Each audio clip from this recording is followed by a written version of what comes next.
Hi అండి. మొన్న నిఖిల్ స్కూల్కి వెళ్ళే ముందల రోజు అనుకోకుండా హ్యాండ్ తీసుకెళ్ళి డోర్లో పెట్టేశాడు. చాలా బాగా ఏడ్చాడు. చూడండి వాడి కళ్ళు అయితే వాచిపోయాయి. సో ఆఫ్టర్ 2 అవర్స్ ఏమైందంటే అది కొంచెం ఉబ్బిపోయింది. కరెక్ట్గా ఫోల్డింగ్ దగ్గర జరిగింది అది. ఇంకా సో పాప స్కూల్ నుంచి వచ్చింది.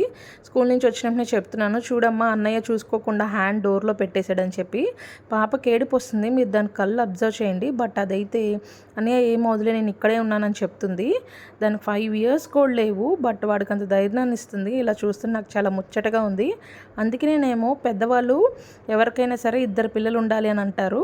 అండ్ ఈ మధ్యన మా 2 పిల్లలు ఏం చేస్తున్నారు అంటే, పాప స్కూల్లో బర్త్డే జరిగినా నిఖిల్ స్కూల్లో బర్త్డే జరిగినా 2 or 3 చాక్లెట్స్ ఇస్తారు కదా. సో ఇద్దరు షేర్ చేసుకుంటూ ఉన్నారు. ఇంకా అవి ఇద్దరు షేర్ చేసుకొని తినేసిన తర్వాత ఇద్దరు ఐ లవ్ యూ చెప్పి హగ్ చేసుకున్నారు.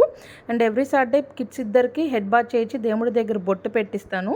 ఇంకా రేపు పొద్దు నుంచి కంటిన్యూ వ్లాగ్స్ వస్తాయి. వీడియో నచ్చితే లైక్ చేసి మన ఛానల్ సబ్స్క్రైబ్ చేసుకోండి.